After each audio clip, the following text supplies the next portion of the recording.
Así que, no, a ver, hay un par de clases que me voy a perder porque voy a estar en otros lados. Me voy de viaje la semana que viene. Eso saben ustedes, ¿o no? ¿Sabían? Yo creo que en el programa del curso anoté varias de las clases. Creo que me voy a perder más todavía porque puede que haga más viaje. Y en cualquiera de esos casos, las clases van a quedar en YouTube. Y yo las puedo hacer más rápido. Así que no estoy tan preocupado por el tiempo por esa razón. Pero de todos modos hay cosas que ustedes después de vuelta me van a preguntar y voy a estar atento a esas preguntas. Estábamos viendo, estábamos viendo operacionales. Y dentro de los operacionales hay un montón de aplicaciones y una de ellas son los conversores de datos, que son una línea de investigación a nivel mundial. O sea, hay empresas que se dedican a diseñar conversores de datos, hay conferencias dedicadas a conversión de datos, a agarrar un número, un voltaje analógico y convertirlo en digital. Y lo importante es hacerlo rápidamente, hacerlo con el menor ruido posible, hacerlo con la mayor fidelidad posible. Existen conversores de digital analógico también. Existen conversores de tiempo a voltaje, de voltaje a tiempo y de tiempo a voltaje. Eso sí que es raro, ¿ah? Y existen conversores de tiempo a digital. Eso se llaman TDC. Eso es súper raro. O sea, una diferencia de tiempo me la convierten en un valor digital. Y existen amplificadores de tiempo también, que agarran dos pulsos y me los separan en una cantidad. Eso sí que es raro. Eso es muy raro. Bueno, vamos a hablar de un DAC. ¿Qué era DAC? Digital to Analog Converter, o conversor de digital a análogo. Entonces, este me agarra una señal digital, este es el símbolo, es un pentágono irregular, que toma una señal digital de IN de una cierta cantidad de bits, por ejemplo de 8 bits, y me produce una salida analógica. Oye, ¿y cómo sabe este gallo a qué corresponde, por ejemplo, cuando yo le meto la máxima señal? ¿Cómo sabe, por ejemplo, que 8 bits, 1, 1, 1, 1, 1, 1, 1, 1, corresponden a X volts? Bueno, la forma en que saben es con un voltaje de referencia, que no es VDD, o no siempre es VDD, y ese voltaje de referencia me dice, por ejemplo, cuál es el valor máximo que yo puedo sacar. Entonces, cuando yo tengo un 1 seguido de puro 0, que es como la mitad del voltaje anterior, es la mitad, ¿cierto? A ver, 1, 0, 0, 0, 0, 0, 0, 0. Y eso es la mitad de puro 1, más o menos. No exactamente, pero es como la mitad. Si yo tengo eso, va a darme Vref medios. Y si yo tengo esto, va a darme Vref cuartos. Y si yo tengo eso, va a darme Vref octavos. Y si yo tengo eso, va a darme Vref dividido por 256. Por 2 elevado al número de bits al final. Y a eso se le llama el LSB, o el Least Significant Bit. Entonces, en jerga de conversores, un LSB es cuánto voltaje hay en un bit de cambio. Bueno, esto es una forma de hacer un conversor. Este conversor se llama de escalera binaria, donde hacemos una escalera resistiva. Imagínense que esto es como una escalera, no como una escala. ¿Conocen la diferencia entre escalera y escala? Escalera, escala. Que nosotros a todas les decimos escalera, pero los constructores le dicen a esta escala y a esta escalera. Entonces, esta es una escalera. Entonces, esto es como una escalera R, 2R, 4R, etc. Y aquí tenemos este voltaje de referencia, que correspondería a ese voltaje de referencia. Entonces, cuando ustedes aquí tienen este switch conectado allá, va a pasar esta corriente que es VRF menos este voltaje. Ah, este es cero. Por cortocircuito virtual, VRF partido por R. Aquí pasa VRF partido por 2R. Aquí pasa VRF partido por 4R. Entonces se suman las corrientes acá. La corriente total va a ser Vref por, por una suma, ¿cierto? A ver, ayúdenme con esta ecuación. Por una suma que es, según el switch, S sub I, partido por 2 elevado a... Eso es, ¿o no? 2 elevado a I. A ver, si este R1, y si es S1, I igual 1, 2 elevado a I, sí, por R. Parece que esa es la ecuación, ¿o no? ¿No? ¿I menos 1? Ah, sí, porque cuando 1 es 2 elevado a 1 es... No, pues 0.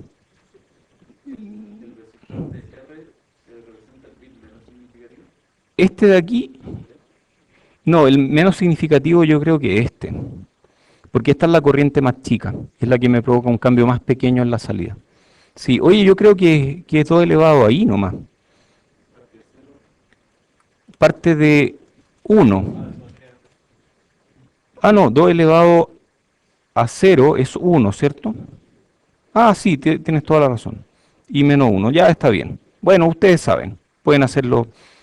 Ok, y luego eso pasa a voltaje, que va a ser I tot por RF, que yo puedo darle cualquier valor. Entonces, de esa forma, la salida va a ser, de alguna forma, una función de cuántos de estos estoy conectando. Y como estos están escalados de manera binaria, yo puedo hacer que cada uno de estos corresponda a un bit. Entonces, este es el bit menos significativo, el LSB. El siguiente vale el doble, el siguiente vale 4 veces, y este es el MSB, Most Significant Bit. Y así yo puedo, dándole valores a estos switches, conectar a la salida cualquier valor entre medio. Ahora sí. La salida está cuantizada. Buena idea. Me parece súper buena idea. De hecho, ese capacitor aparece aquí. Filtro de reconstrucción. Y un filtro que es necesario para que tu salida, más que tenga más bits, en realidad no es que haya un error de cuantización aquí, que, que esa salida, que en realidad al estar muestreada, tú seleccionas solamente la parte de frecuencias que corresponde a lo que quieres mostrar. O sea, no es para interpolar, no es un tema de interpolación, pero igual hay filtros que interpolan. Entonces, ¿qué es lo que querríamos ver? Realmente nosotros queremos ver una interpolación ahí, entre dos valores. O sea, queremos que se mueva desde este punto hasta este punto, pasando por todos entre medio. Pero igual tú no puedes lograr en DC una salida arbitraria entre cualquier dos valores, ¿cierto? Eso no se puede lograr. Sí, es verdad. Bueno, hay formas de lograr eso, pero jugando con los tiempos, no con los niveles de voltaje. Oye, este es un simulador de inductor. Oye, les recomiendo que miren este circuito, que hagan este cálculo. Olvídense de estos de aquí, olvídense de estos capacitores, chao. Miren estos nomás. Estos de aquí son para la estabilidad. Esto es un capacitor de compensación, esto es como un snapper que lo que hace es mejorar la estabilidad. Pero olvídense de eso, no miren esto, miren solo el resto y traten de calcular la inductancia equivalente vista desde este nodo. Hagan el ejercicio, les va a hacer bien, como comer brócoli. Que no a todos les gusta el brócoli, pero le hace bien, esto es como lo mismo. Este otro, un oscilador sinusoidal. Ya en el capítulo 6 vamos a mirar la teoría de esto, pero es bien interesante porque tiene realimentación positiva. Uf. Ya, a esta altura no sabemos calcular esto. No tenemos idea. Y no lo vamos a aprender todavía. ¿Ah? ¿Hay preguntas? No hay preguntas. Sí. Estaba esperando que me preguntan. Esto es una ampolleta. O sea, este circuito tiene una ampolleta. que es una ampolleta que está guardada en una caja. Entonces ahí entra la filosofía. ¿Está prendida o no? Claro. Esa ampolleta si emite fotones, pero esos fotones rebotan en la pared, ¿está realmente prendida o no? A ver, esta ampolleta tiene una razón, que es bien curiosa. A ver, miremos solamente esto. ¿A qué se parece eso? Si es que esto fuera una resistencia. No, un momento, la entrada estaría aquí. Es un no inversor, ¿cierto? Es un no inversor. Entonces, digamos que esta ampolleta tiene una resistencia Rx. Entonces, la ganancia sería algo así como 1 más R3 partido por Rx, ¿cierto? Cuando se enciende este circuito, esa ampolleta tiene una resistencia muy pequeña. De hecho, las ampolletas, que ya casi no quedan ampolletas, se queman al encenderlas, porque ahí es donde pasa la máxima corriente, porque ahí es cuando tienen resistencia pequeña. Después, cuando se calientan un poco, su resistencia crece. Son las típicas ampolletas de tungsteno. Entonces, parte con una A grande, porque Rx es pequeño. Entonces, al principio A es grande, luego se calienta y A baja. ¿Qué le pasa a la señal de salida? Que digamos que es proporcional a A. Entonces, primero empieza a crecer y cuando la señal es tan grande que esta resistencia se calienta tanto, deja de crecer la señal de salida y se estabiliza en un nivel razonable. ¡Qué notable! ¿No les llama la atención? Ah, igual es choro.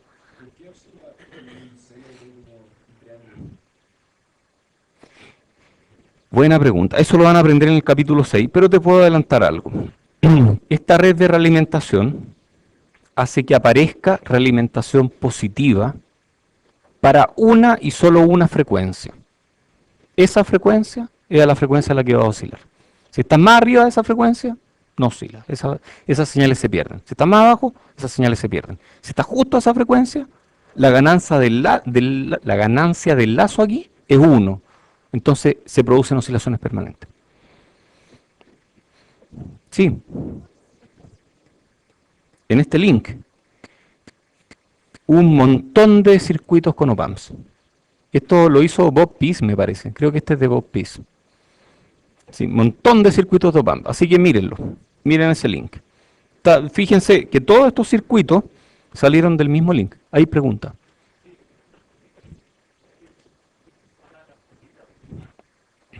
Si la ampolleta es para regular la amplitud de la salida. Cuando la salida es muy grande, esta ampolleta se calienta más porque pasa más corriente, su resistencia crece.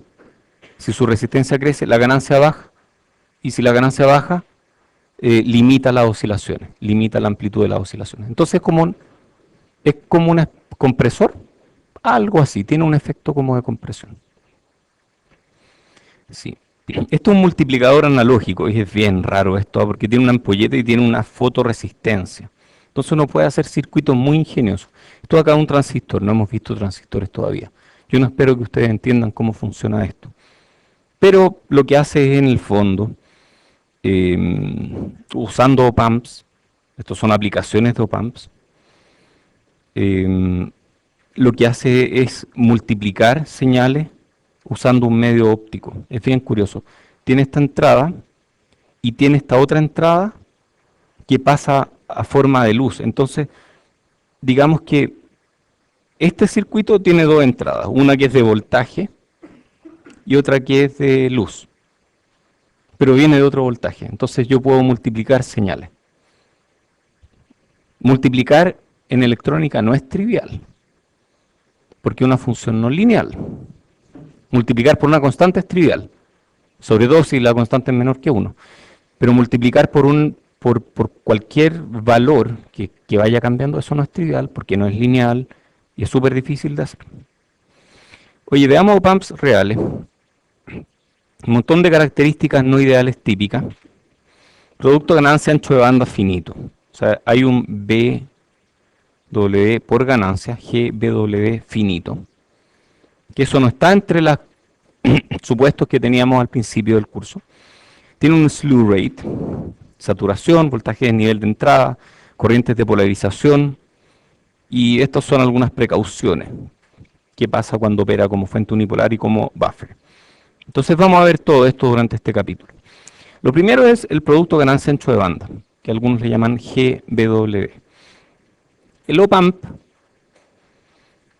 tiene una característica de ganancia a 0 partido por 1 más S tau. Entonces es un pasabajo, es un muy buen pasabajo. Después de ahí para arriba aparecen más polo y cero y cosas. Pero nos interesa hasta acá, mientras amplifica. De aquí para arriba está amplificando. ¿De acuerdo? Y yo en la tarea les pedí poner esta característica en un circuito y comprobar que el producto ganancia ancho de banda de un amplificador con realimentación es más o menos constante. Entonces cada vez que yo bajo la ganancia mediante realimentación, por ejemplo, sin realimentación mi ganancia llega a 120 decibeles, pero si yo la bajo a 80 decibeles, mi ancho de banda crece. Y si yo bajo la ganancia a 40 decibeles, mi ancho de banda crece aún más. Entonces, cada vez que yo bajo, crece mi ancho de banda. Cada vez que yo bajo en una proporción, crece en otra proporción. Por ejemplo, si yo bajo... esto es 20 decibeles por década. Entonces, si yo bajo mi ganancia en 20 decibeles, mi ancho de banda crece en una década. Y 20 decibeles, ¿a cuánto corresponde? Bajar a 20 decibeles, a menos 20 decibeles, es llegar a un décimo. O sea, si yo bajo a 0.1 por, mi ancho de banda crece en 10 por.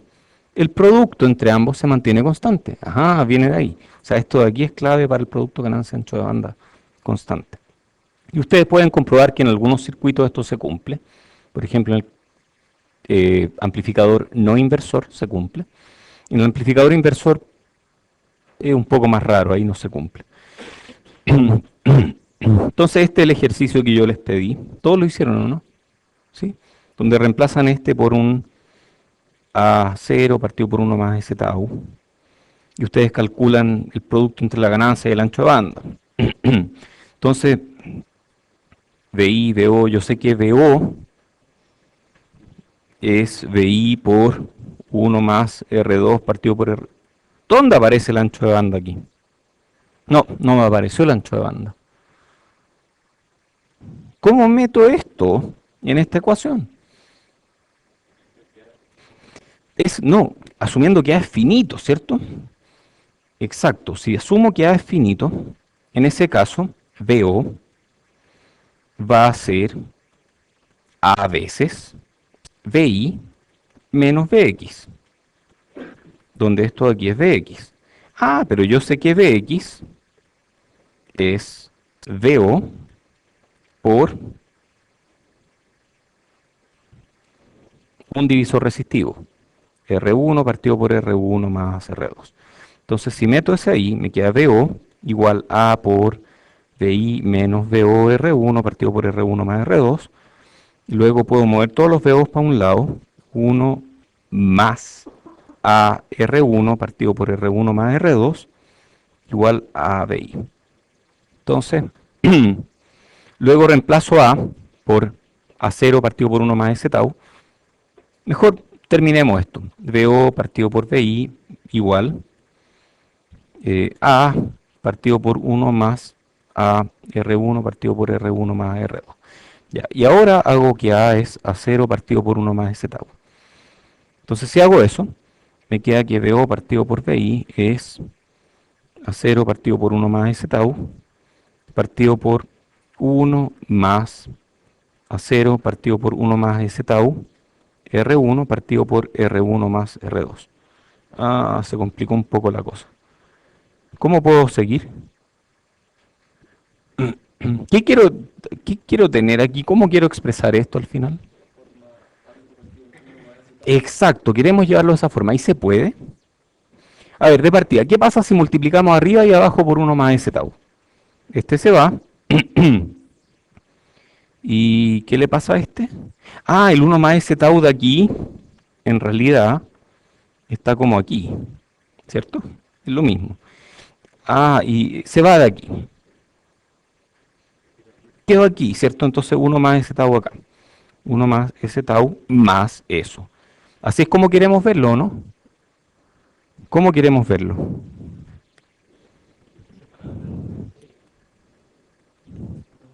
Sí, nos falta algo aquí, ¿cierto? Ah, queremos hacer un S multiplicado por algo. Ah, a ver, es que esto está medio engañoso, porque ese es ese tau más uno más. Ah, esa es la parte. Ah, yo quiero dividir por todo eso, ¿cierto? Yo quiero dividir por todo eso. ¿Sí?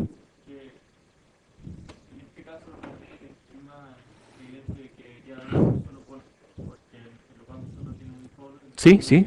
Tiene un polo.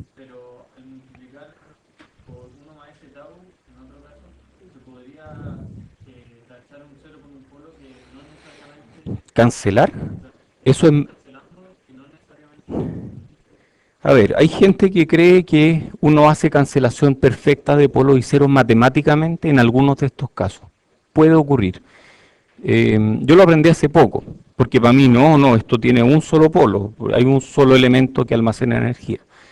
Pero hay gente que matemáticamente lo ve como que efectivamente hay una cancelación, pero eso ocurre en la matemática. Yo creo que en la práctica es un solo polo, porque hay un elemento que almacena energía. Si hay más, ahí preocúpate, hay más polos. Aquí hay un capacitor que produce esa S que está ahí. Oye, A0 es grande, ¿cierto? ¿Están todos de acuerdo, no? Aquí dice 120 decibeles, es grande. Entonces A0 por R1 partido por R1 más R2 probablemente es mucho más grande que 1. ¿Están todos de acuerdo, no? Ya. ¿Alguien se molesta mucho si hago eso? ¿No? Está bien, ¿cierto?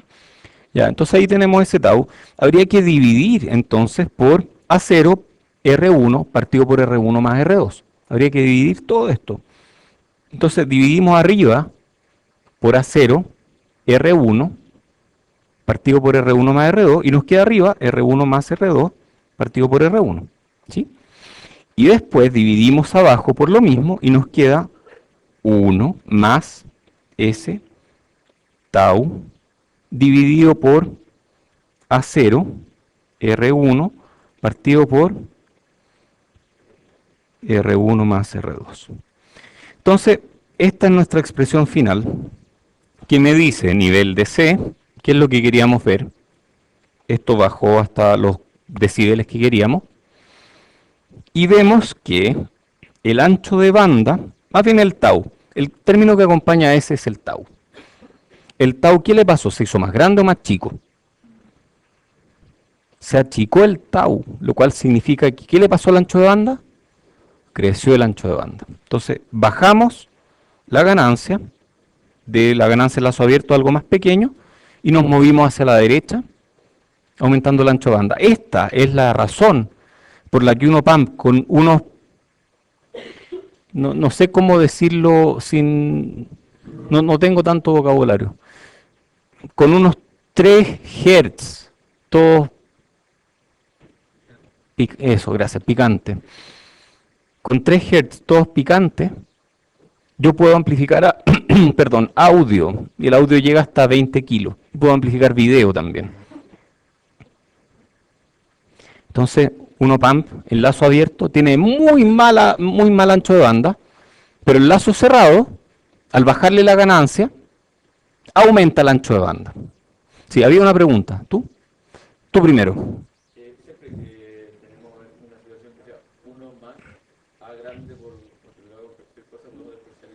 Si es que estás seguro de que lo que está acompañando al uno es muy grande, sí. Pero tú ahí anotas, supuesto, 2 puntos. Este término es mucho mayor que 1. Nosotros lo hacemos a cada rato en electrónica. Y pucha que ayuda. También, puedes suponerlo, sí. ¿De amplificar? Video. Las señales de video también son señales así. Que al pasarlas por algún amplificador y algún sistema, tú puedes ver video. Entonces, existen señales que codifican una imagen en video, como de manera serial. ¿Ah? En el tiempo, sí. Sí, increíble. Mira, no hay mucho tiempo ahora para hablar de esto, pero tú puedes codificar imágenes en movimiento en una pantalla como una señal de video. que te muestra, por ejemplo, intensidades de luz en cada zona de la pantalla. Entonces vas barriendo la pantalla. Aquí hay poca intensidad de luz, aquí hay mucha, aquí hay poca, y vas formando imágenes. Y cuando llega al final, sigues con la siguiente línea y luego la siguiente línea, así. Y eso es una señal de video. Sigamos. Saturación en la salida. Bueno, ustedes saben que los op-amps saturan en los rieles o antes de los rieles. Entonces, si yo alimento esto con VDD y menos VSS, probablemente esto no va a llegar, la salida, no va a llegar más arriba de VDD menos 1 volt, típicamente. Hay que mirar las hojas de datos. O VSS más 1. ¿Sí? ¿Sí? No, es que le puse el menos afuera. ¿Es menos? Ah, tienes razón, es menos 1. Ya, ahí sí, sí.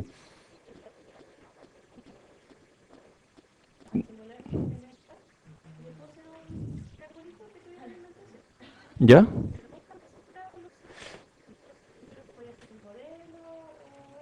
Claro, puede que el modelo no sature.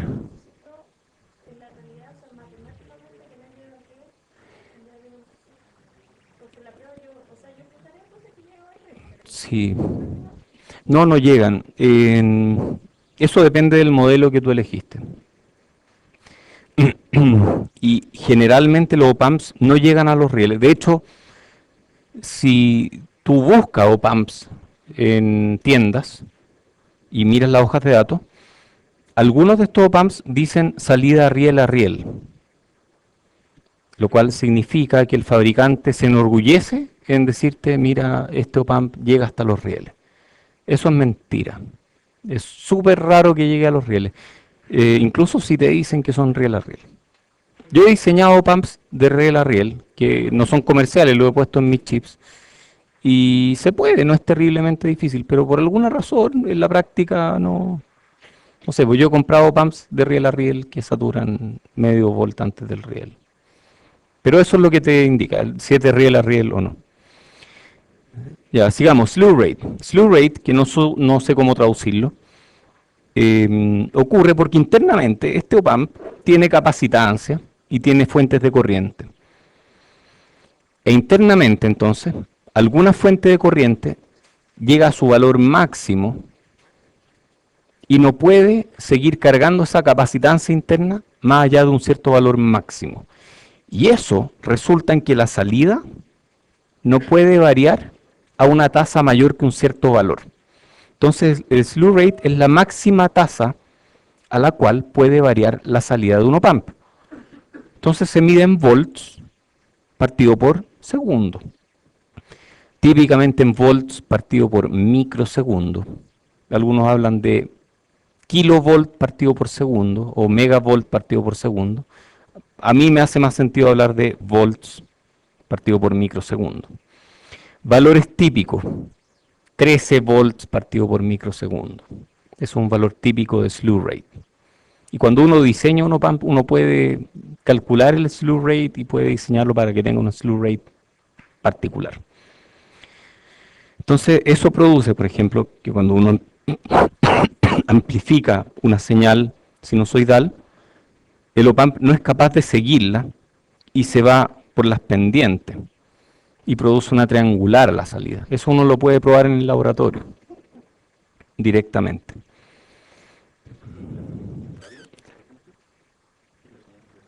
A ver, puede ser frecuencia o puede ser amplitud realmente, porque ¿qué es lo que te importa aquí? Te importa la pendiente máxima, ¿cierto? Y la pendiente, ¿cuál es la pendiente de una sinusoidal?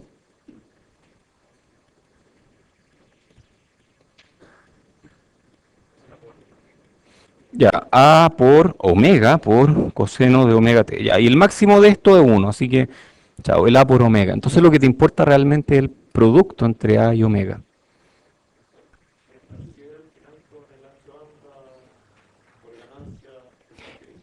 No, es distinto, un fenómeno distinto que te puede limitar según eso que está ahí. O sea, te puede limitar por la amplitud. Este otro caso, aquí, tú no metes la amplitud. La amplitud no aparece en las ecuaciones porque esto es lineal. En cambio, cuando vamos acá, esto es no lineal. Esto es una no linealidad. No linealidad.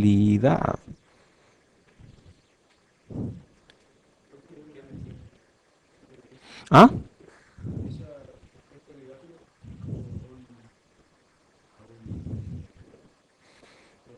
Esta que está acá, esta. Sí, esta es una respuesta a un escalón. Pero la forma más fácil de probarlo en el laboratorio, y háganlo si se animan. Ya, ok, no puedo, no puedo. Si se animan, es poner una entrada sinusoidal aquí, medir la salida, y empezar a aumentar el voltaje y la frecuencia.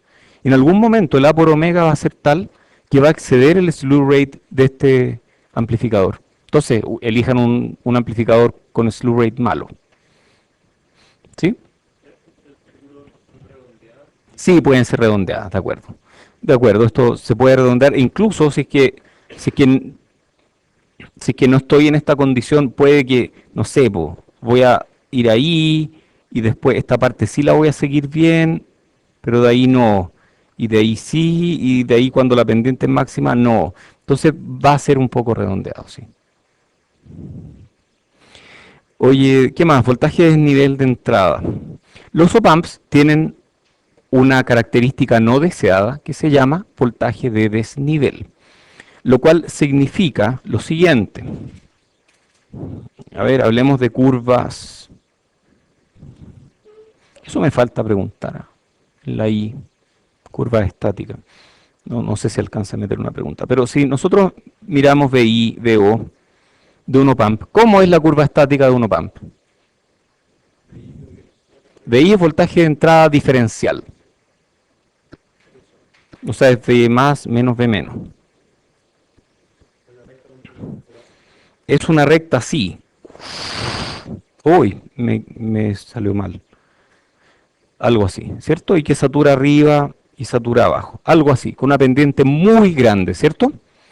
Bueno, lo que pasa es que los op-amps en la práctica son así, o así.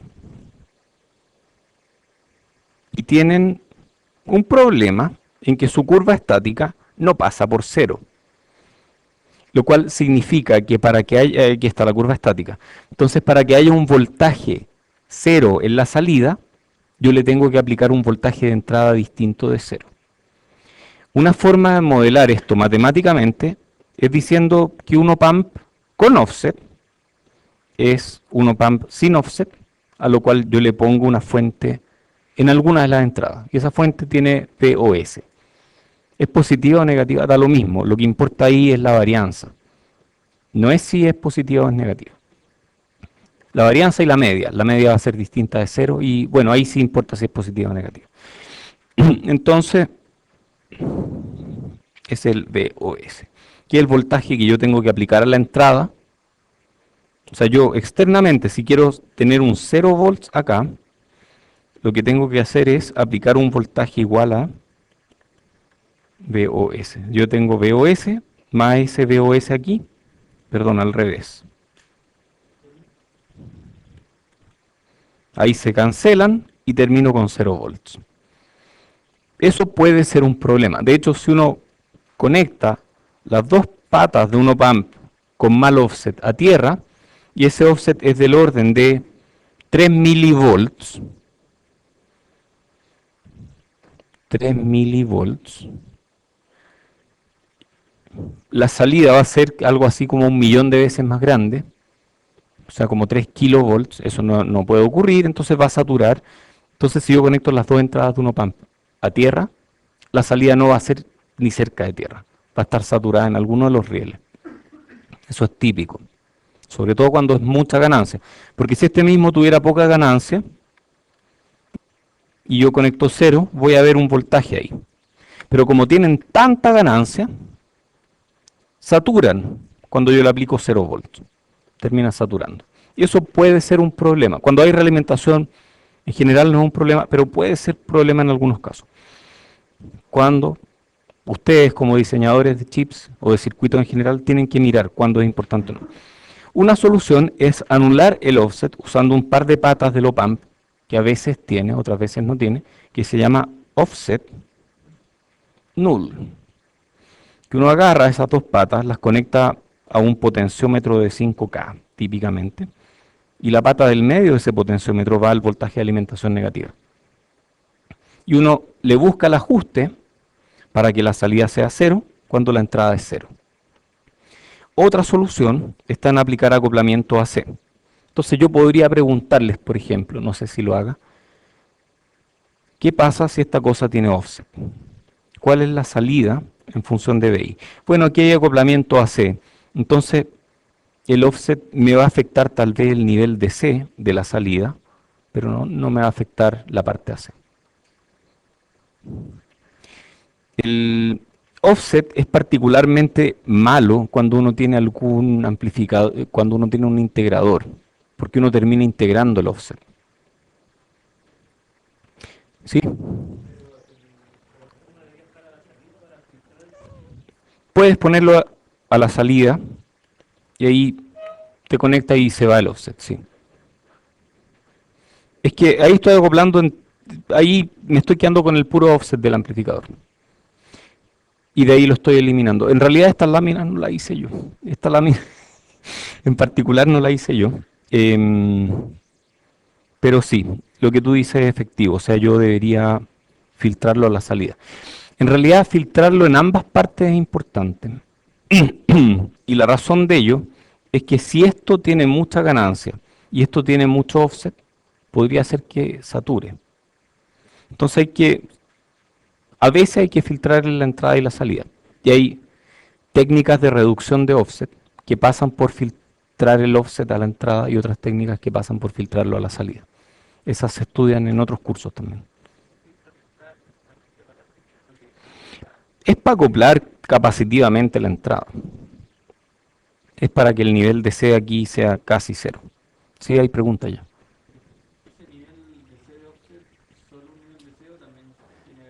Es de C. Es de C. El offset es de C, por definición. Además de eso hay ruido, pero no vamos a hablar de ruido o no vamos a hablar mucho.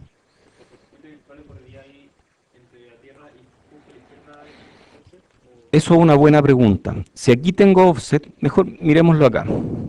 Tú puedes ponerla en cualquiera de las dos entradas. Puedes poner el offset en cualquiera de las dos entradas. Puedes ponerlo aquí o, si no lo pongo aquí, ¿dónde lo pondría? ¿Aquí? No, ahí no. Aquí. Sí. Ahí no cabe, sí. Pero dejémoslo ahí, ya. Si uno pone el offset ahí, ¿dónde aparece el cortocircuito virtual? Es una gran pregunta. Si tú tuvieras un circuito, imagínate que yo te presento un circuito y te digo, Alfredo, mira, tengo este circuito. ¿Dónde hay cortocircuito virtual? Entre estas dos. Pero imagínate que esto es un circuito, yo no te digo que este se llama offset, te digo que esta es una fuente de voltaje que le puse. Y yo te dije además en algún momento, el op-amp va a hacer todo lo posible para que haya cortocircuito virtual entre sus entradas. El op-amp sin offset, si esta es externa, estas son las entradas, entonces el cortocircuito virtual va a estar acá.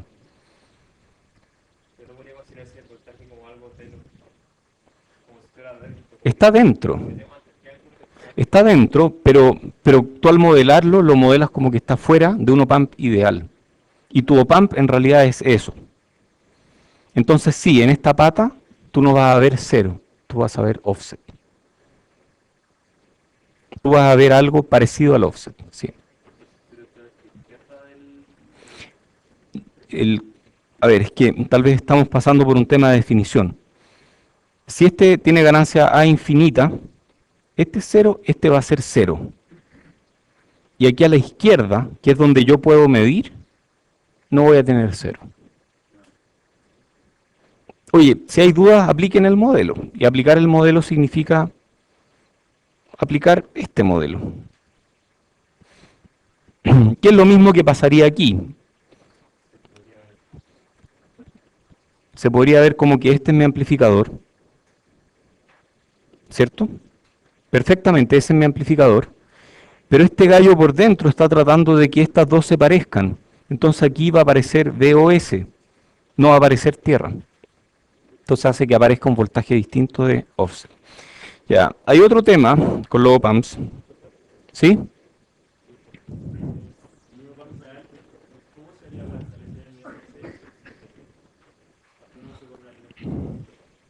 Vamos a hablar de eso después.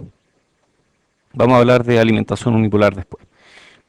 Buena pregunta, porque es algo a lo que ustedes ya debieran empezar a preocuparse, porque ustedes saben con esto del calentamiento global y que hay que consumir poco. ¿Tiene que ver eso? Si algo tiene que ver, pues yo tengo que hacer que todos mis circuitos tengan la menor cantidad de energía posible. Y la menor cantidad de energía pasa por usar voltajes pequeños. Ah, pero un teléfono no consume nada. No. Pero 1.000 millones de teléfonos cargándose y descargándose todos los días en el mundo. Dije 1.000 millones, pero seguro son más. Seguro son muchos más. Y eso sí consume mucha energía. Mucha energía. ¿Se imaginan todos los teléfonos que tienen op-amps dentro? Si alimentáramos con 2 baterías, el consumo del mundo aumentaría. No, es mucho. Entonces, eso es relevante. Es un tema muy relevante. Vamos a hablar de eso después. Oye, algo que dijimos al principio de este capítulo fue que las corrientes de entrada de los op-amps aquí son cero. Pero mentí, porque en realidad esas corrientes de entrada no son cero. Bueno, hay op-amps en que sí son cero, dependiendo de la tecnología. Eso de que si eran MOSFET, los que tienen entrada MOSFET tienen corrientes cero. Los que tienen entrada JFET tienen corrientes de picoampere. Y los que tienen entrada BJT tienen corrientes un poco más grandes. Entonces, hay corrientes distintas de cero. Y eso es malo. ¿Y eso me afecta? Bueno, sí, habría que ver cómo me afecta. Por ejemplo, si yo tengo una cierta corriente aquí, y aquí tengo un voltaje, aquí tengo cero, ¿me afecta esa corriente o no? ¿Cómo puedo analizar si me afecta o no? A ver, aquí no me va a afectar en nada porque esa corriente por una resistencia nula es cero. Pero aquí me podría afectar esta corriente de acá, ¿o no? ¿Cómo me afecta? Entonces, a ver, miremoslo aquí. Si aquí tengo 0 volts, porque el op-amp va a tratar de que este nodo esté en 0 volts. El op-amp va a hacer todo lo posible para que este nodo esté al mismo potencial que este nodo. Y yo aquí tengo 0. Imagínense que esto es un amplificador inversor al que le estoy conectando una fuente de 0 volts en la entrada. Yo esperaría ver afuera 0 volts. Pero aquí hay una corriente. Momento. ¿Cómo es la cosa?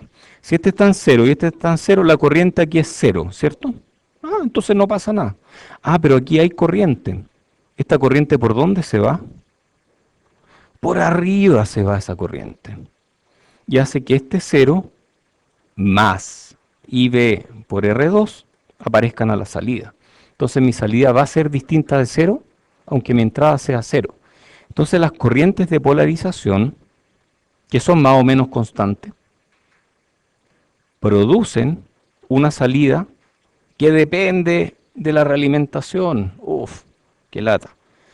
Bueno, hay formas de resolver este problema, que es poniendo resistencias en la entrada. Incluso resistencias cuando la entrada va a tierra, lo cual la primera vez que yo miré uno de estos circuitos dije, eso es ridículo. ¿Por qué yo querría poner una resistencia ahí? Bueno, la razón es para compensar offset. Entonces yo pongo una resistencia ahí, que tiene que tener un valor, lo tengo anotado aquí. Uno puede calcular ese valor, pero yo no quiero perder mucho tiempo en esto. De hecho tengo el cálculo aquí, pero se los dejo de tarea. Si R3 vale R2 partido por 1 más R2 partido por R1, que eso es lo mismo que R1 paralelo R2. Si R3 vale R1 paralelo R2, en ese caso minimizo el voltaje de offset a la salida. Otra alternativa es hacer acoplamiento AC. Entonces, si uno hace acoplamiento AC, igual hay que poner esta resistencia, pero en este caso, si yo aplico acoplamiento AC aquí en la entrada, igual tengo que poner una resistencia, porque si no aplico resistencia, no sirve. En este caso R3 es R2, qué raro, porque habíamos dicho que era R2 paralelo a R1. Ah, ¿cuánto es R1 aquí en DC? Infinito. R1 en DC infinito. ¿Cuánto es R2 paralelo infinito? R2, ahí está, R3 igual a R2. Perfecto. Muy bien. Tienen más especificaciones los OPAMPs. Voltaje de entrada de modo común. ¿Cuál era el modo común? El promedio de V más y V menos. Entonces, cabe preguntarnos un montón de cosas aquí. Déjenme ver hasta dónde vamos a llegar. Sí, no, eso no lo vamos a ver. Voltaje de entrada de modo común. ¿Cuánto varía el modo común aquí? Imagínense OPAMP ideal, VI, VO. ¿Cuánto es el modo común ahí? Cero. ¿Siempre es cero? Si yo varío la entrada, la salida varía. ¿Modo común? Cero. Si es ideal es cero. ¿Cuánto varía el modo común aquí? ¿Cuánto es el modo común de esta?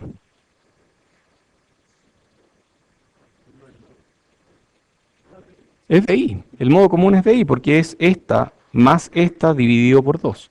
Es VI más VI dividido por 2. El modo común aquí es VI. Les cuento, a los OPAMPs les carga que les muevan el modo común. Porque cada vez que ustedes les mueven el modo común, tienen que haber cambios internos que se adapten a ese cambio de modo común.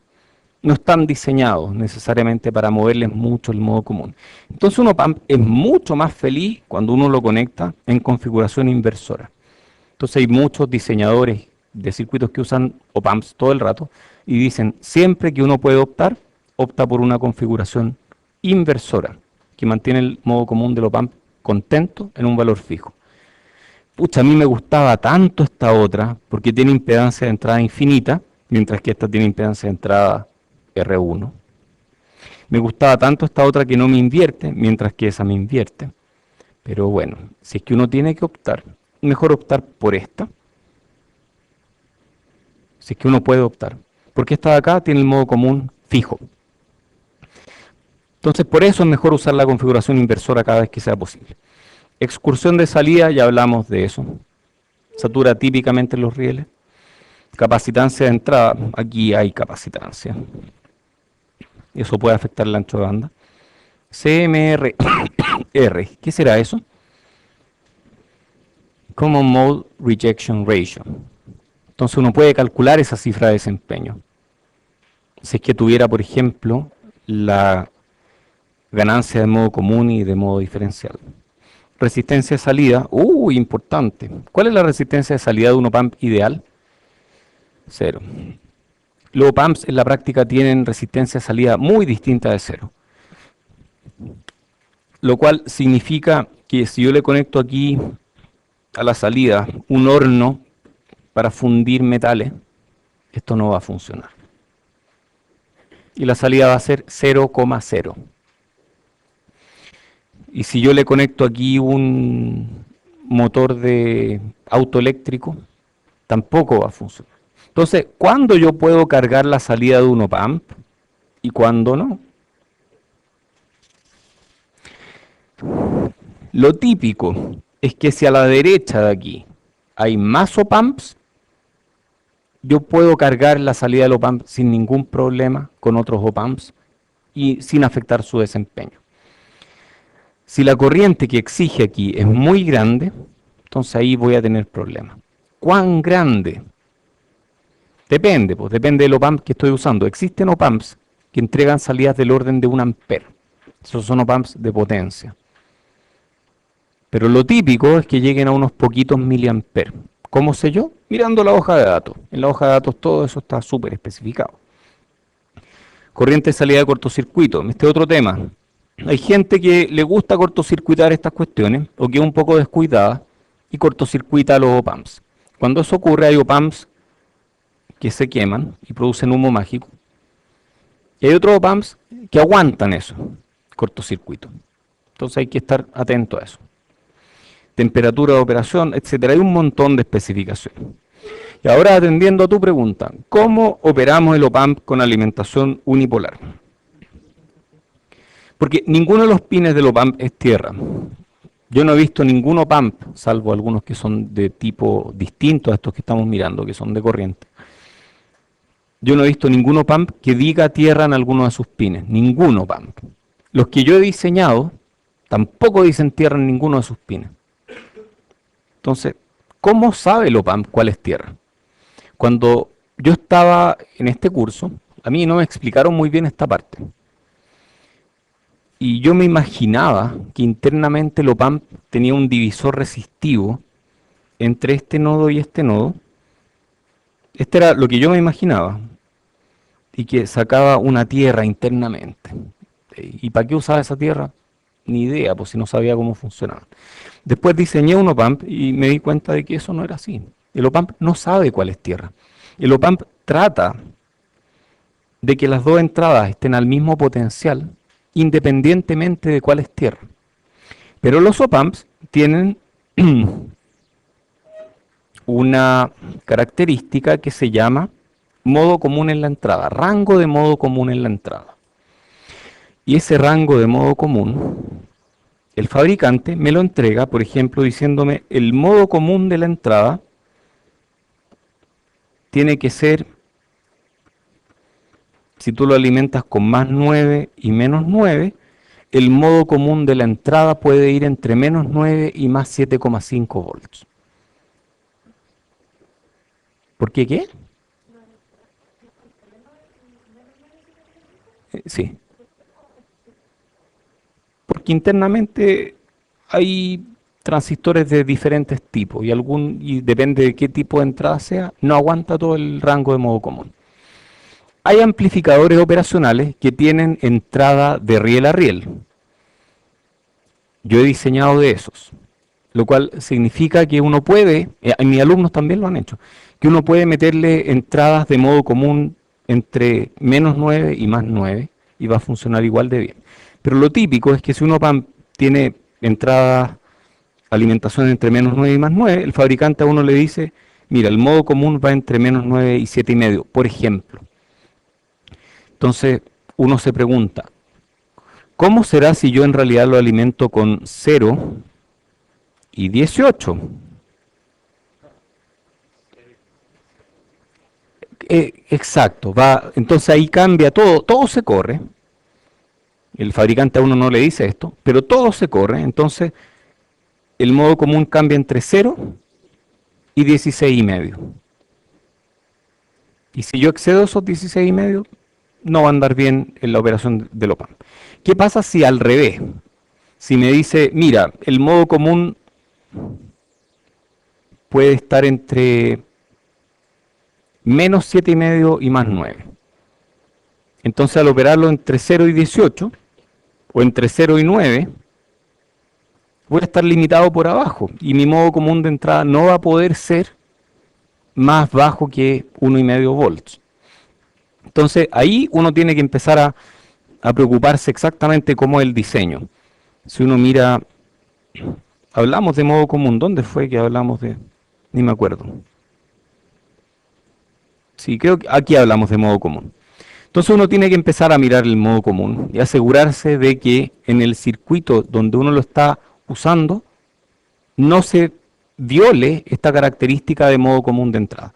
Por ejemplo, supongamos que un op-amp tiene el modo común limitado a los rieles. Imagínense eso, ¿de acuerdo? Entonces, si yo alimento con más 5 y 0 y el modo común está limitado a los rieles, ¿este circuito va a funcionar o no va a funcionar? Si el voltaje de entrada está entre 0 y 5, 0 volts y 5 volts, este circuito va a andar bien, que me va a mostrar una salida que es igual a la entrada, que va a haber cortocircuito virtual entre las entradas.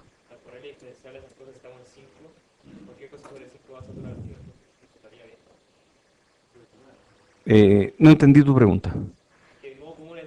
Sí, no, pero la salida llega de riel a riel igual, entonces satura. Y ahí decimos que no funciona. De hecho, cuando tú excedes 5 acá, supongamos que aquí hay 6 volts y la salida satura en 5, ¿qué le pasó al cortocircuito virtual? Desapareció. No hay cortocircuito virtual. Entonces, cuando no hay cortocircuito virtual, están dando mal el op amp. Hay algo que está malo. Cuando hay slewing, no hay cortocircuito virtual. ¿Qué? A ver, esta es mi entrada V más, esta es mi entrada V menos. No hay cortocircuito virtual. No son iguales.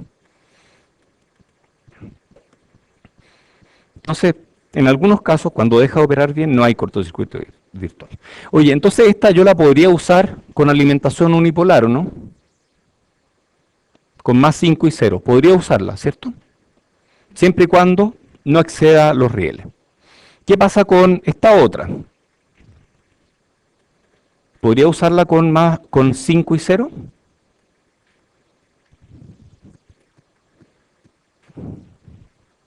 Depende.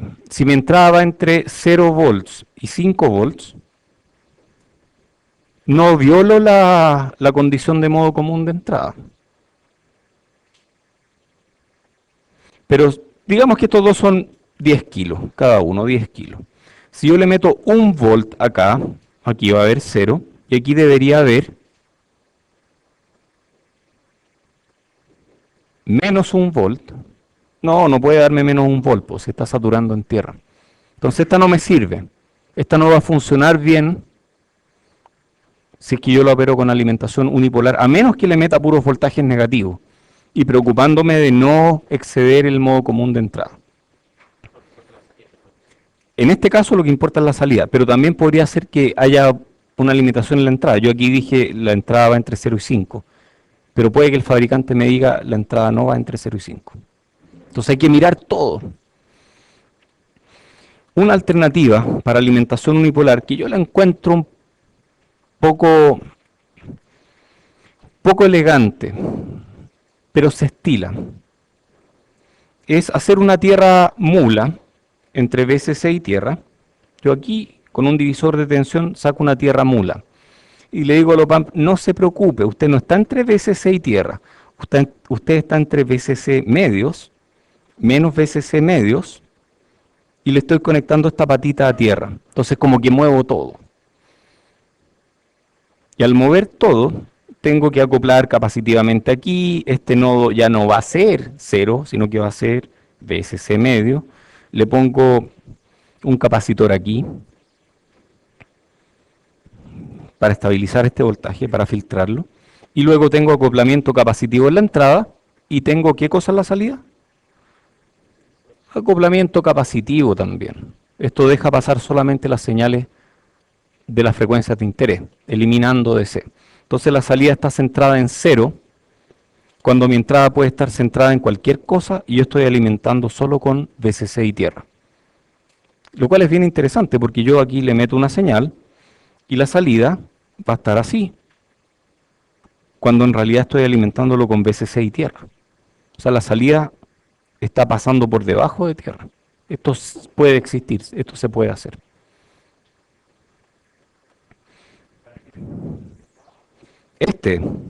Filtrar ruido, dejar este nodo más estable, porque ese nodo se puede mover un poco.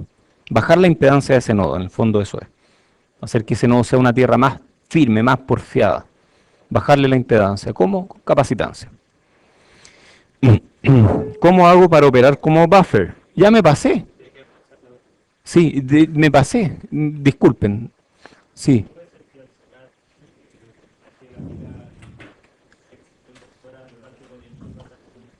Que al ponerle la pila aquí, no, ¿qué?